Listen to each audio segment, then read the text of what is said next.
Ipalo mo. Dali na, sumunod ka sa dali.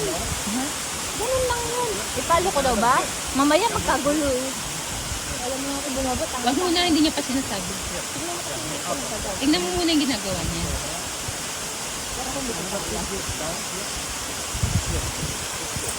Basta hawak lang na mahigpit sa tali. Hawak ka lang sa tali. Mahigpit.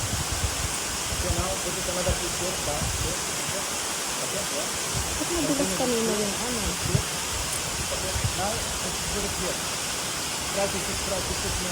Tingin ko nga yung mga iskat niya kasi ganun gano'n gawin mo. Ipintas mo na yan kasi magturok ka eh. Ipintas mo muna kasi maghahawak ka ng rope. O, ikaw na.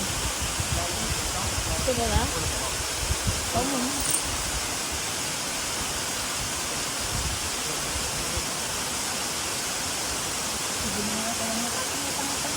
Basta wag na ano, patalikod ka bebe. Patalikod ka na. Tapos hawak ka lang sa rope. Tapos nakatayo ka.